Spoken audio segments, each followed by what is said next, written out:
first situation with the S550. So, Miss Magnificent, we left the battery on and it died. So, it had been an intermittent issue prior to, but the windows, the passenger rear window, just this one, every once in a while wouldn't roll up, right?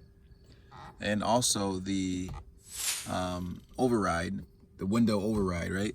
Yes. That wouldn't come off. Correct. It was stuck on. It was stuck on. It was red all the time. And this wouldn't work. And then up or down. This wouldn't go up or down suddenly. And we had a rainstorm, and the rest was history. It was just a disaster. So we sat out here after trying to, looking ghetto, taping it up. I'm saying, listen, I'm gonna fix it. So I got my Max Assist, and we cleared the codes because again, when the battery died, everything went that it was short voltage. I cleared the codes, took this door switch, a window switch off. And I remember from my 01S class, when the window switch wasn't working on my passenger, I remember that it was because there was corrosion in it. So when I got a brand new window switch, it was good. And I took apart this window switch of my S class, 01, that is, the one that wasn't working, it was just gunk underneath it. I mean, it was bad. So my wife just took this apart, and we took it all the way apart to the rubber, to the actual circuit board. And there was just a little bit of gray on it, right? So we took alcohol with some cotton swab and just cleaned off that, Q-tip. Cleaned off that corrosion. It was bare. It looked like dust. And as soon as we did that, we were able to turn off the override. And then what else did you do to be able to make this start working again? That was it. All I did was clean the corrosion off, because you could see corrosion on there. So I cleaned it off, and then I held it down when I just had the circuit board. I held the rubber button down for about 20 seconds, just thinking, hey, maybe that's a reset. And then I hit it off, and it turned off. Now it won't turn back on.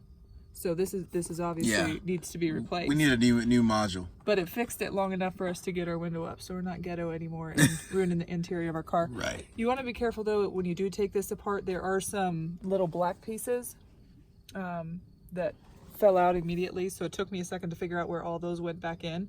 So just make sure when you take it apart, you have it upside down and you're holding it this way and you pull it up this way. So that way there's 4 clear pieces up here, and then there's 11 small black pieces that look like they're about this big, like mini toothpicks with a head on it, that fit within. And if all of those fall out, it's really hard to figure out where those go back. So just be very careful if you do have to take that apart. When those fell out, how were you able to figure out? Because I saw 2 that were still in there. It took me a minute, but then I saw 2 that were still in there, and then I counted the remaining and then just put them back in that way.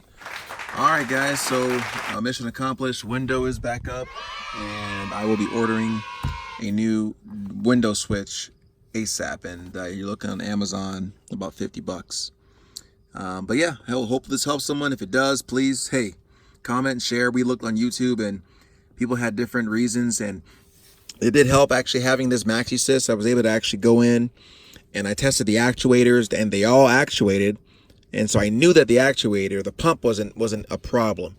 And so before you start replacing parts, you want to get a good diagnosis. And so you need one of these. If you're going to have a Mercedes and you don't want to shell out cash, you got to get a Max Assist or some kind of great diagnosis system. A star system works, but I like Max Assist because it works for all of the above. So that's it, guys. Hopefully it helps. If it does, like, comment, subscribe.